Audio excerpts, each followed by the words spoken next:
Um, so that's the recording starting now. Thanks, Larissa. Welcome to the COIL at UArctic webinar. And the topic today is global COIL at UArctic and looking at global peace specifically. Um, we're concerned with global politics as it currently is today, and how that might be impacting the ability for universities and students to participate in COIL, but we're also interested to explore what new technology might mean in that context as well. My name is Dr. Izzy Crawford, and I am an Associate Dean for Economic, Social and Cultural Development at Robert Gordon University in Aberdeen, Scotland. And I will be facilitating the session today, which will last for about an hour. I'm also delighted to welcome our key speakers today. We have Larissa, who is the co-founding director of the Next Generation Global Collaboratory, faculty for UNITAR Global Diplomacy Fellowship Programme, NASA Globe US partner, and also Harvard University Global Education think tank member previously. Lots of experience of COIL and lots of exciting connections globally as well. Um, I'm also delighted to welcome Shachi Truong, who is from the Asian Mountain Alliance, Academic Alliance, sorry, and Shachi is the director of Asia's Coordination Office for the Asian Mountain Academic Alliance.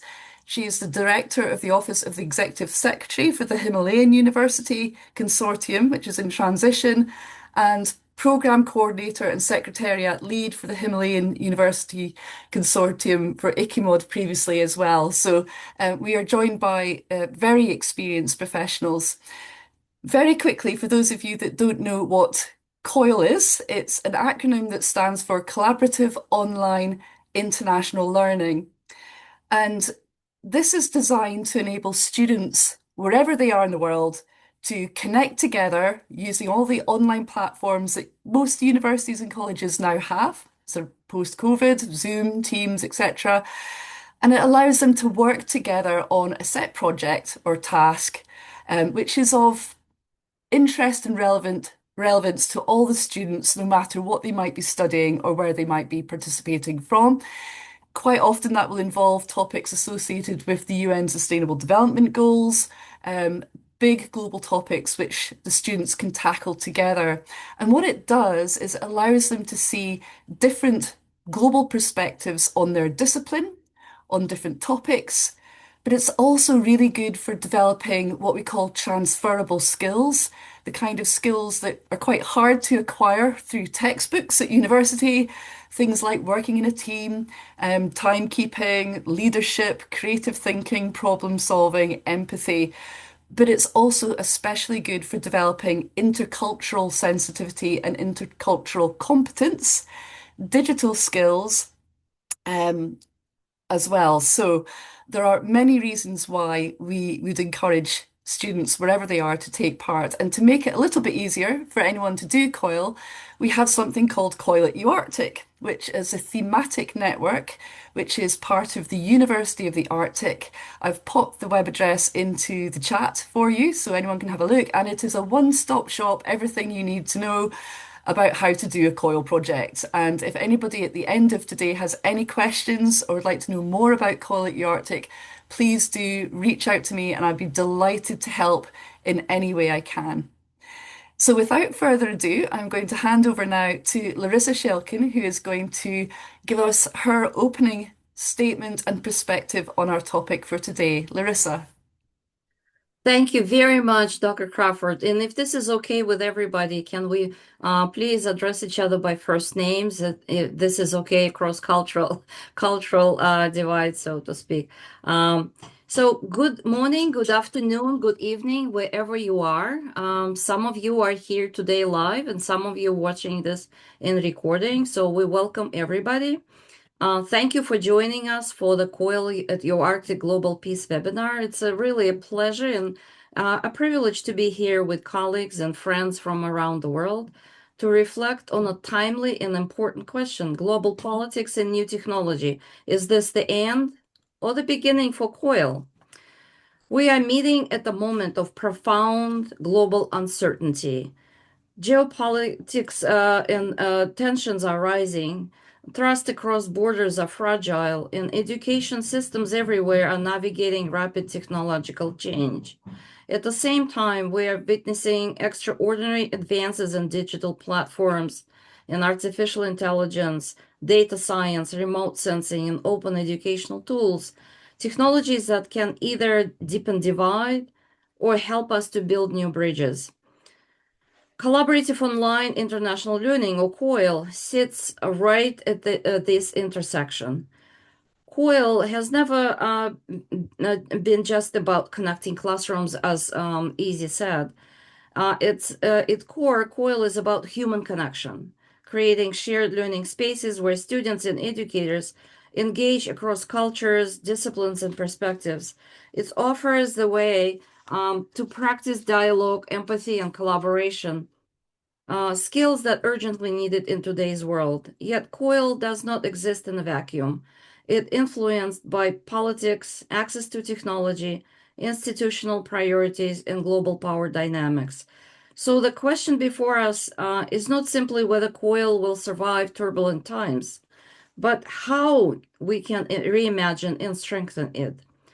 So, how do we responsibly harness emerging technologies, including AI and global data systems, to expand access, deepen learning, and support peace-oriented collaboration?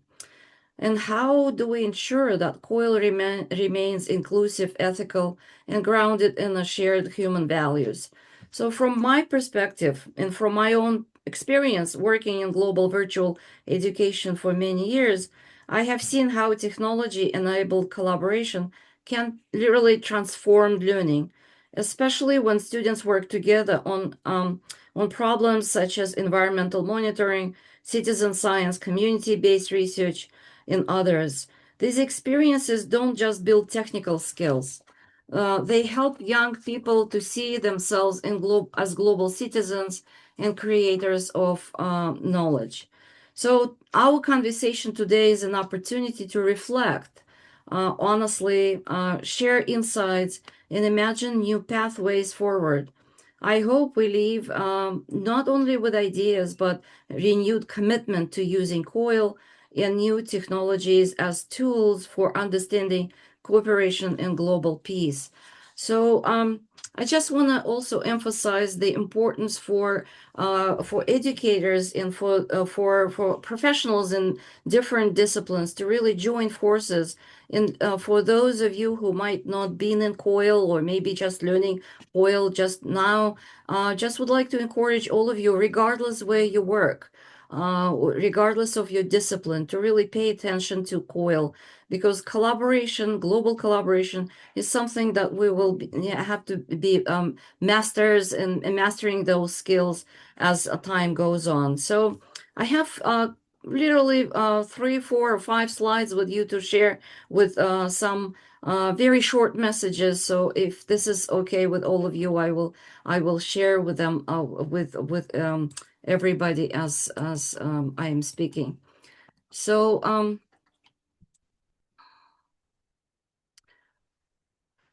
all right. So why I'm here, and as Easy so kindly introduced me, I just want to say that I have over 20 years in global virtual STEM learning. As a professional, I am a professional engineer and engineering researcher. So my connection and my inroads with a COIL started a long time ago, quite frankly, long before even COIL started. So I practice COIL like programs since early 2000. And I created the Global STEM Classroom. This is really something that very naturally was integrated into my COIL teaching. So I'm working at the intersection of COIL, artificial intelligence, earth science, and diplomacy.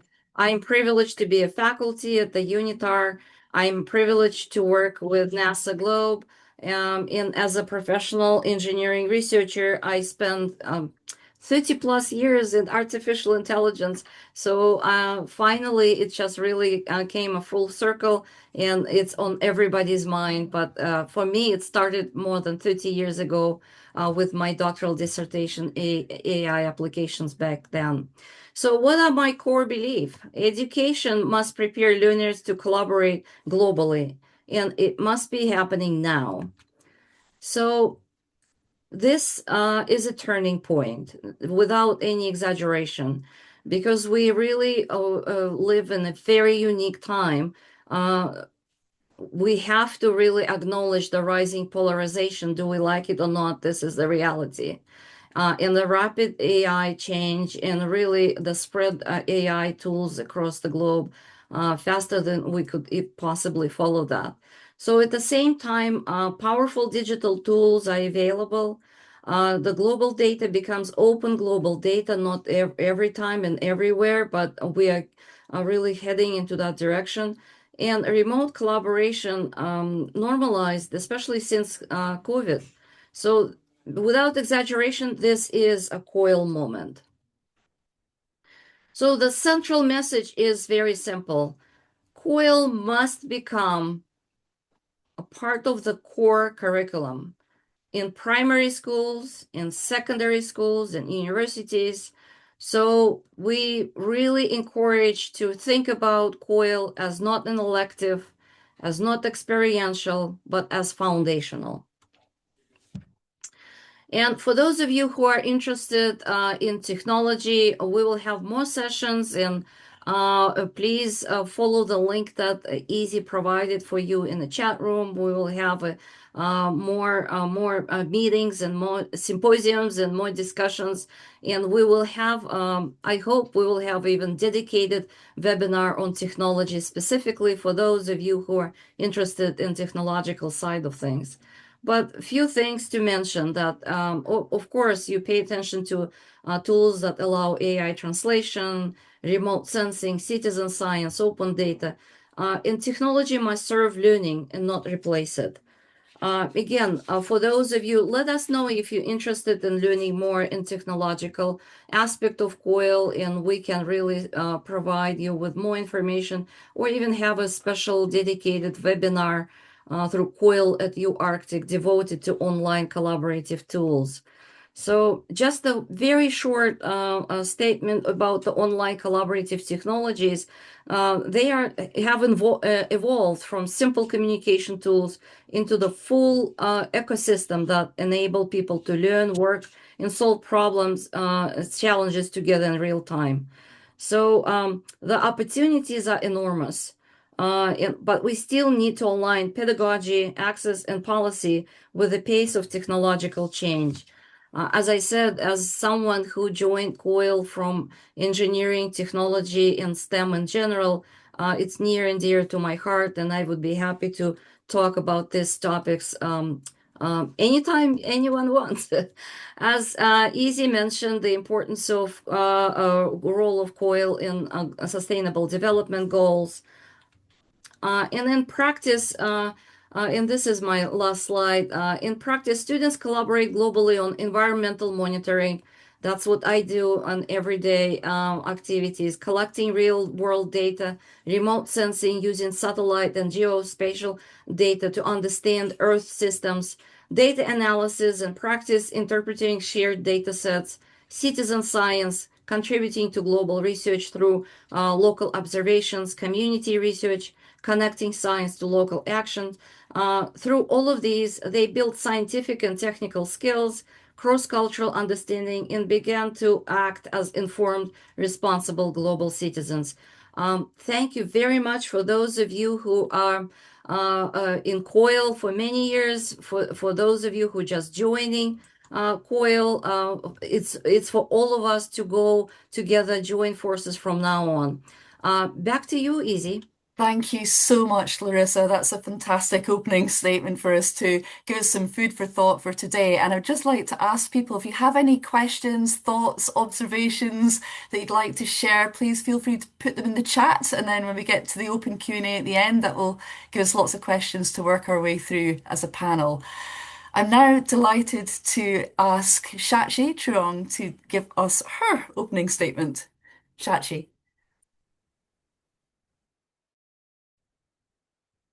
Thank you so much, Izzy and Larisa. At my backdrop, there is a kid dropping in because I am in the evening time at where I dialing in, Kathmandu, Nepal. So apologies sometimes for a bit of distraction. Now, Larisa described something that looks like an ecosystem of knowledge that when you said COIL must not be just a technology, but it has to be foundational. And when you say it should not replace learning, it is a learning.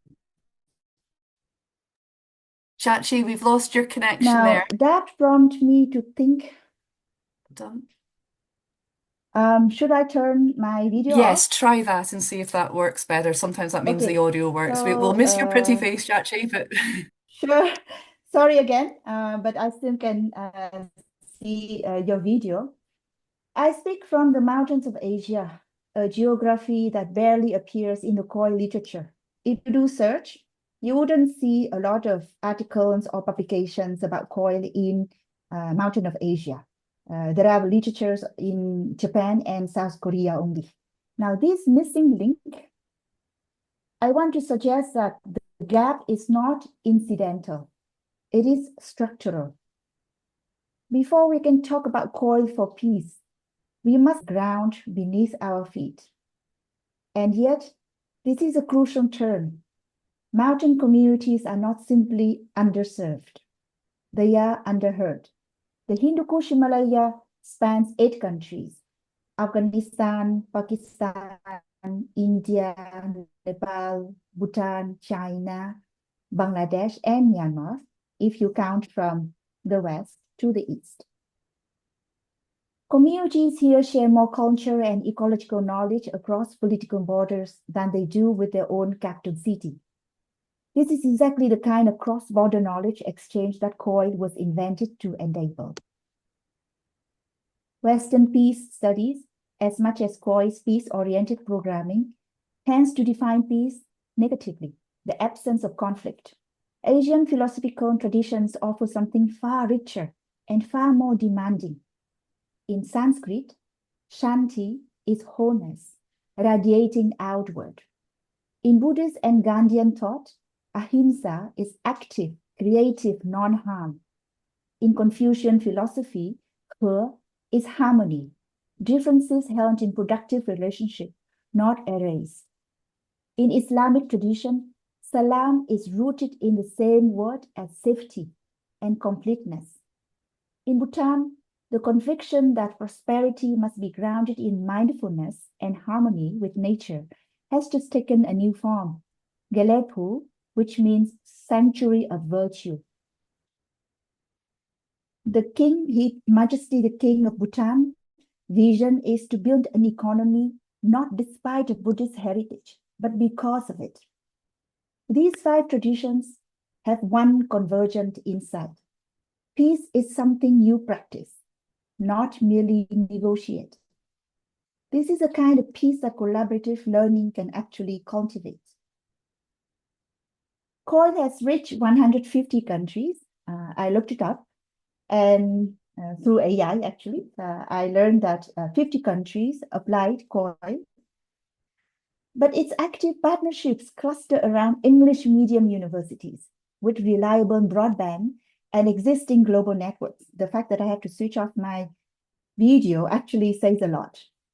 Mountain Asia is essentially absent from COIL literature. The Asia that appears in COIL network is primarily East Asian, Japan, South Korea, not China. However, South Asia, Central Asia, and mountain communities are largely absent. Why does this matter for peace? Because collaborative online learning that flows only from connected universities down to less connected universities replicates the very power asymmetrics that peace education is supposed to challenge. If COIL is a tool for global citizenship, it has to reckon with who gets to be knowledge producer and who is cast as a grateful recipient? Can it be the other way around? How about reciprocity? And how about equity? Mountain communities in the Hindu Kush Himalaya carry centuries of transboundary ecological knowledge on water, forest, climate adaptation, pastoral systems that the rest of the world urgently needs. The network that I built together with my colleagues is not as recipient of COIL, this is what I want to emphasize, but as a self-reliant network of mountain institutions co-creating knowledge from within. That is a very clear distinction that I want to emphasize. We are not recipient of technology. We want to be a part of co-creating this knowledge, using technology to serve this co-production of knowledge and solution. A COI for mountains model would need asynchronous first design. Now, obviously, because of the broad band and connectivity of this geography that I am dialing from, multilingual by default, Nepali, Jongha, Tibetan dialects alongside English, because large language models is largely based on certain languages, but not as many languages as possible. Knowledge equity as the design principle. Mountain students as knowledge exporters, not just recipient of global curricula. Satellite-enabled nodes. Bhutan's Starlink rollout shows the infrastructure gap is already shrinking. Community and non-university institutions as partners. We are actually now taking university out of the university world. We no longer want to stay in the classroom. We want to study outside of the classroom, out there in the open. So let me just wrap up by saying that Nepal's and Afghanistan's, Myanmar's post-conflict reconciliation experience something that is radically different in terms of practicing peace. Before building it, you need to practice it. You know, we're talking about negotiating peace, building peace, but actually here in this part of the world, we practice peace on a daily basis. So I leave you with that thought that we really want to build our own version of COIL, and we open to invite the community out there to join with us with this tradition of practicing peace. Back to you, Larisa and Izzy.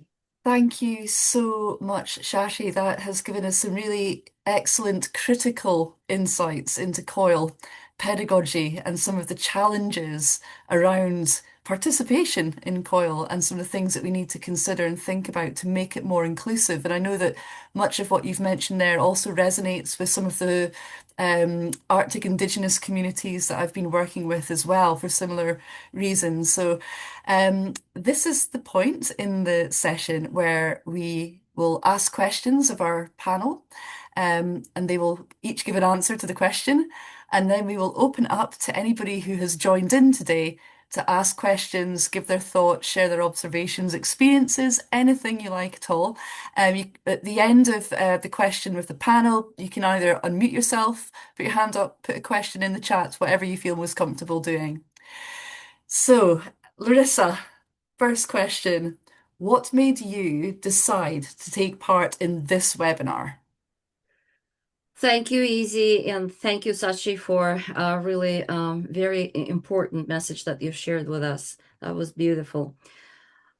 For me, COIL is more just yet another program. For me, COIL is my calling, if you will. And I am truly privileged to participate, and I will do everything I could possibly can to really support and participate and speak at any venue in any time in any country on the importance of COIL, because I especially very privileged to work with Izzy, Dr. Crawford and her team at the COIL at UArctic. Because this is really unique leadership, and why I decided to really participate and take part in this webinar, because for me it's very important to join forces with Izzy to really address anyone who is willing, interested, and able to join COIL activities wherever they are. And also, I would like to say from my work in environmental science diplomacy and global STEM education, I see every day how critical international collaboration has become. COIL is one of the most powerful ways to connect classrooms, connect ideas, connect cultures in real time, especially when physical mobility is limited. That's why this conversation and any other COIL conversations um, felt very timely and very important to me personally and professionally. Thank you, Easy. Thank you, Larissa. And I completely, it's all mutual, the connections that we've made, the connections that you have, and that we're able to share. This is what COIL is all about. It's making a whole global community of people who are able to join in with COIL. Shachi, what made you decide to join this webinar? Thank you so much, Izzy. First of all, thanks to you, and because of you, who went to Kathmandu about this time of last year, all the way to travel. And none of us now take travel for granted because we really have to weigh the carbon emission. So what you did is to, excuse me, I have a kid to, sorry, It's all right, this take your time, parenting Shachi. reality. Yes, yes, catering food, that's good. So what Izzy did is to come to Kathmandu last spring and present for the first time, and I believe in the entire region about COIL, to Kathmandu University School of Education. Now, the reception of that particular workshop, actually, there are two back-to-back workshops, was overwhelmingly very positive, and everyone is really enthusiastic to pick it up. But then the reason I participate in this webinar is actually why they didn't. Now, of course, we need to troubleshoot. We need to figure out what the enabling condition, or let's say disenabling, or the ecosystem of knowledge. That why colleagues who understand the importance of it, the powerful, how powerful the technology is and how it's useful to connect the classroom, all of that is understood, but why it didn't take up. So actually, our colleagues, I see Steve here in the room, we need to follow that up. Now, the second reason I take up this webinar is also the desire to share about the peace tradition in this part of the world. And I feel it is never enough that you keep reaching out and you need to keep sending the message out that understanding and practicing of peace, every tradition, every language, every religion, spirituality has their own way. And if we take time to learn the new technology, it is also sensible to take time to listen those messages. Back to you, Izzy. Thank you so much, Shachi, and it was an absolute honor and a privilege to be able to visit and present in your beautiful country, which I completely fell in love with. I have a colleague here, Steve Harbert, who used to work in Kathmandu and was able to give me some really excellent tips as a tourist going there for the first time, and I can't wait to come back again. Absolutely loved it. And everything you've just said is I feel palpable when you go to Kathmandu, that the coming together of different religions, philosophies, ideas about peace, sitting alongside each other in harmony, which is quite unique. There aren't many parts of the world you can go where that happens. In Scotland, in Glasgow, we have quite strong divides. And so I think the more we can allow students to discover that we have more in common than we have different, and no matter what perspective, background you come from, most people would like to have peace. I think it's a fairly safe assumption. Thank you both very much for that. The second question is for Larissa. Why does international education matter in today's world? That's a very good question. And we are certainly living in a world where global challenges do not recognize borders. Let me just say a few words about my work at NASA Globe shows me Earth as a one planet without any borders. My work at the United Nations show me how deeply divided we still are. together they taught me this: we are learning to feel at home on planet Earth. Together, we are still learning that we are a tiny, small global community, living in this small, tiny little rock that basically flying in the sky. So, uh, one day we will realize that we're all foreigners, in we're foreigners together in this universe. So I also feel that we're living through some kind of a growing pain, a difficult but perhaps necessary phase as the world moves through deeper challenges. It's part of the process that leading us towards a deeper realization. We are all together on this planet, and that beyond it, we're alone in this universe. From space, there are no countries. There are only one Earth. And of course, it's absolutely essential to prepare students to think, collaborate, and act globally. And COIL truly is a unique program that allows us to do it at scale in an inclusive and acceptable way. So that's my sharing my thoughts with you. Thank you. Back to you, Uzi. Thank you so much, Larissa. And it feels like you've introduced almost an existential question there for everybody, which be interesting in our final question, which we'll come on to in a minute to see how we go about addressing it. Shachi, why does international education matter in today's world? Um, Thank you, Larissa. It's your response is actually deeply existential, as Easy pointed out, and also philosophical as well.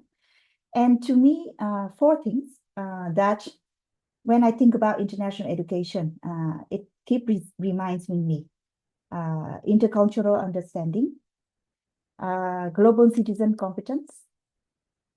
Now, the next part, the two aspects that I want to delve a little bit deeper is the plural epistemologies. Because it seems when we have the term COIL and then technology, AI, it seems seamless. It may sound seamless to many when you use the term technology with the capital T or even lower T. But in fact, within those technologies or LLM, there must be more than just one epistemology or some epistemologies or ways of knowing, ways of learning. It's left out. So I'd like just to draw your and our attention to this part of COIL. Either it's capture the plurality of it or it leaves it out. I don't have the answer. I'm just wondering. Now, the last aspect, which is actually related to plural epistemologies or ways of knowing, is to me is quite urgent, which is again epistemic justice. So when I think in Dzongkha, which is Bhutanese language, we talk about virtue, we talk about wholeness or completeness, or the concept of dwelling, being in the earth at the present moment, which is deeply profound, the way Larisa described viewing the earth like a flying rock in the universe. And each of the being and other than being is molecular of this rock. The Bhutanese think in a very similar way, but interior. That being is interior. Now, it's very hard to explain, and I'm sure that colleagues in the audience have the patience to trying to relate the two views that Larisa described and the view that I'm describing. And I'm just back to the last word of epistemic justice. Without this justice of different ways of knowing and different way of learning, I don't think we reach peace. Back to you, please. Thank you so much, Shachi. And this concept of different ways of knowing and understanding the world is one that's picked up in Arctic Indigenous scholarship as well. The concept of two-eyed seeing, where you can have two different knowledge systems or more sitting happily alongside each other. One doesn't have to dominate or replace the other, but it's respecting and giving voice to all different knowledge systems that may exist. Because only if we start doing that and students start doing that will we really start to understand and be able to address some of the challenges that we face as this rock that's flying through the universe. So thank you for bringing that into the conversation as well. The final question from me to our panelists today links back to that existential notion again. Larissa, is this the end or the beginning for COIL? You probably can guess what I will say because we all who are in COIL, we truly believe this is the beginning. Of course, we are really in a unique transitional process as we speak, as a global community. This is a transformation. We are moving from a small, isolated collaboration to globally connected learning ecosystems powered by innovative technology, open data, and shared purpose. So in that sense, COIL is not just an educational tool, it's part of a new model of global cooperation. And let me just add a few more words. I give credits to my grandparents and my parents who devoted their lives to global collaboration in engineering, science, and technology. So I truly grew up in a family where I witnessed from firsthand that global collaboration is a powerful, powerful tool, basically. And that's what my growing up learning process was connected to, that we're not alone, we're all together in this. And then when I start practicing engineering and an engineering researcher, that really combined my experience, and we really in engineering in science world we work together hand in hand across the globe. And COVID is one of the latest examples that maybe everyone is aware of, when science diplomats really were extraordinary leaders in that development. So and I feel the answer is definitely this is the beginning. This is the beginning, and it will expand exponentially from my perspective. And back to you, Easy. Thank you very much, Larissa, for that positive note for ending your thoughts on there. Shachi, do you feel the same way? Is this the end or the beginning for COIL? Um, there is beginning in every ending. And I feel we need to part with one size fit all thinking. That is the end of that era of thinking that things started from one place, called itself center, maybe Europe or global north, and then it's spreading out to the rest of the world. That should end, or it's coming to an end. Then from there comes the beginning. This is how I feel. But Larissa, I learned so much from your response, every response, because I thought I come from ancestral worship tradition. I'm from Vietnam originally. And when you pay tribute to your grandparents, ancestors, I feel the tug in my heart as well, because apparently we do think of ancestors. And just yesterday, I listened to a podcast. Instead of AI as artificial intelligence, the A is ancestors' intelligence. So that A is ancestor intelligence about what our ancestors know and pass on to us as a custodian of the planet Earth. But back to the question, I have a questions to the COIL community.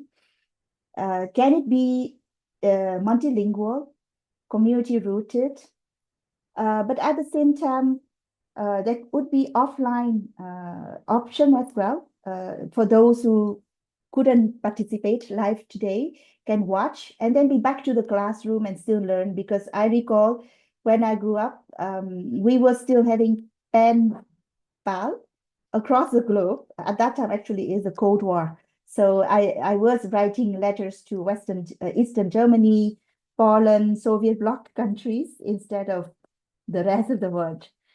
But again, just to wrap up, I feel we can meet halfway. The kind of COIL that the mountains of Asia needs and want um, requires patience and humility to build together. Thank you. And back to you, Larisa. Thank you so much, Shachi, again for highlighting that there is not a one-size-fits-all approach to this. We need to break the mold in how the conventional COIL model works and open to ideas and suggestions, I think, on how we might do that, and how COIL at UArctic can help to facilitate those different ways of doing it too. So we're now at the point where we open it up to the audience to ask questions, and Maureen has very helpfully put one in the chat already. Maureen's question is, how can we use the principles of COIL to facilitate conversations between people from different backgrounds, experiences, and languages? Larissa, do you want to have a go answering that one first? Oh, sure. The easiest way in it really, Maureen, thank you for the question. It would be great to know the background where you are you located in a university or nonprofit or but to be honest with you, the easiest way to hi Maureen, it's a pleasure meeting you. It's basically the easiest way to entry into the world of COIL is to find like-minded colleagues around the world and really start project-based learning, basically. Through specific projects, you can connect the dots, you can connect with your colleagues wherever they are. And you would enjoy it doing it yourself, not only teaching students, and students would enjoy it tremendously, but you yourself would learn. We all in COIL, we all learning from each other. So as Sachi and Easy said, and Steve, I believe we also, Steve has a different aspect of in COIL, if you will. Yeah, but generally speaking, the short answer to your question, Maureen, and please, if you have any difficulties to really start something specifically, reach out to any of us, and we would help. Thank you, Larissa. And I should mention, Maureen, that and Steve, I'll invite you to say a few words in a minute. Steve's COIL background is in tourism as well, which I believe is your area, Maureen. So it's definitely a promising start there to be made. Shachi, what are your thoughts on how COIL can help to facilitate this? Uh, I have not experienced COIL myself or in this part of the world, Asia, my colleagues and the network that I'm coordinating, not anyone who have picked it up. Now, actually, they come to ask me uh, how to start, which is more a technical sense, but actually it's more about the motivation that it's not just pedagogy or the purpose of learning, but also we need the systems, the university itself should also enable it. Because, for example, Izzy already visited the classroom and you can see the size of, the big auditorium, undergraduate students or graduate students. And so the education, higher education in the mountains of Asia, the shape and size and the daily practice may not be enabling yet. Or maybe we should adapt the tools to make it more adaptable to teaching and learning. So I don't have the answer actually. So I will try. Steve, for example, we already start discussing because tourism, it's something that is common in terms of the study. And of course, lots of Westerners or tourists from everywhere to come to Mountain of Asia, to Pakistan, to Nepal, to Bhutan. So a lot that can be learned and exchanged. However, the hook, we have not found the hook.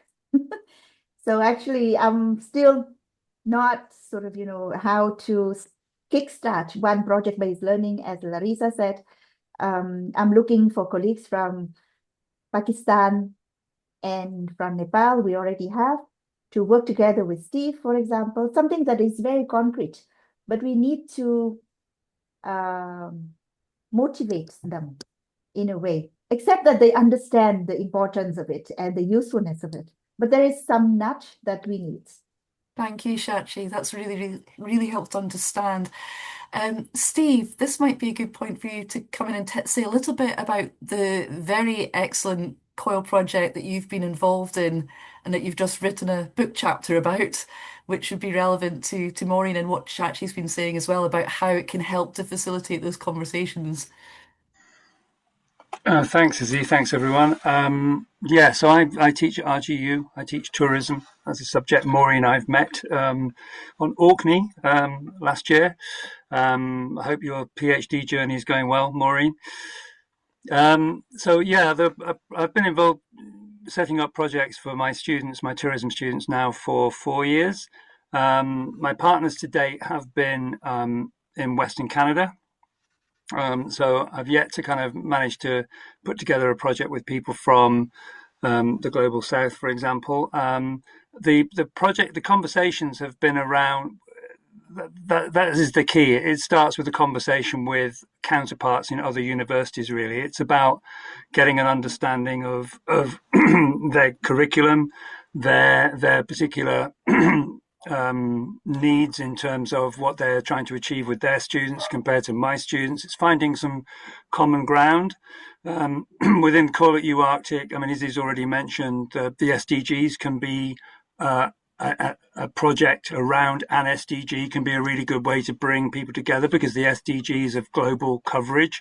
I know there are question marks or there are critiques of the SDGs about are they really the best vehicle, but they exist and they encapsulate quite clearly what some common global issues that we should all need to address. So using the SDGs, Izzy and Shachi have touched on kind of indigenous perspectives.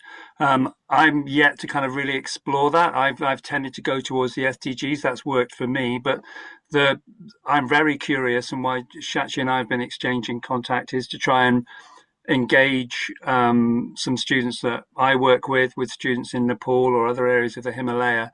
But the key part of that, I think, is going to be me understanding that educational approach in those countries. I don't want to assume that a project that I create around global poverty or accessibility to good jobs is necessarily going to have the same kind of resonance with my counterparts. So I think it is about building relationships on a kind of professional level, and getting to connect with academics from other institutions, teachers, to explore those opportunities to be able to then create a project that would have meaning and value to all the participants.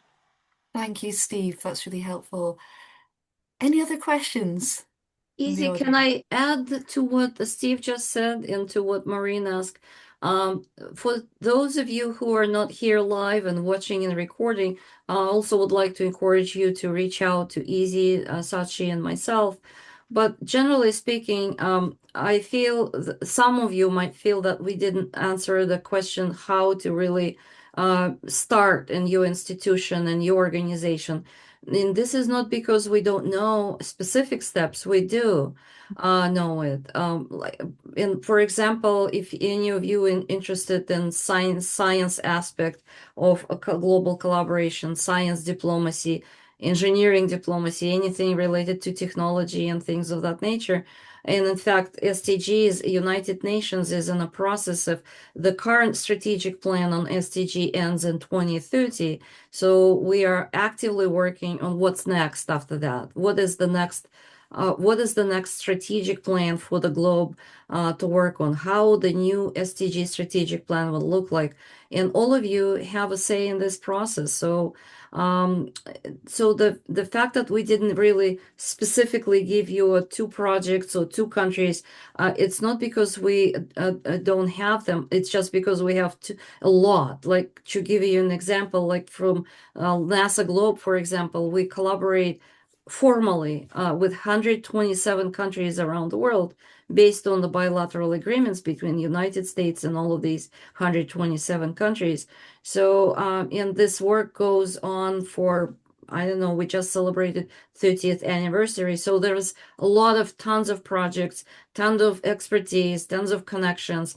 And it goes hand in hand between, in my case, science and engineering community from one side of things, and from another is a diplomatic effort. So there are many, many, many aspects of it.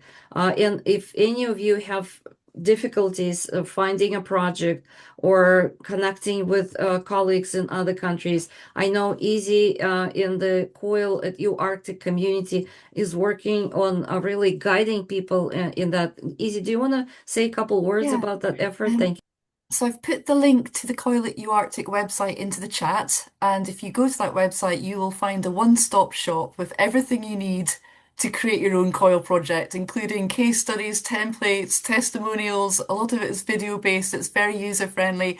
We're looking at developing that and particularly trying to include more examples of projects with the Global South.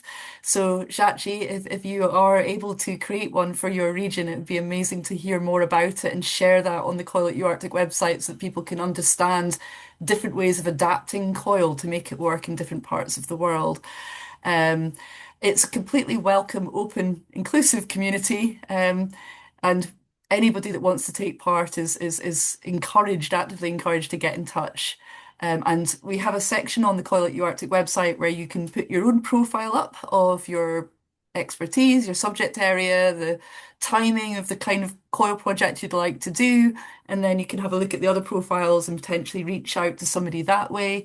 But there are lots of other networks globally, and Larissa's mentioned already the ginormous one, which is NASA Globe, but there's also ones like COIL Connect, Uni Collaboration. There's a new UK and Ireland one called UniCoil. We've got the Scottish Arctic Network. There's so many, and I'd be happy to point people in the direction of those if they wish. We have a few more minutes left. I'd just like to open it up again to any other questions that our participants might have for the panel.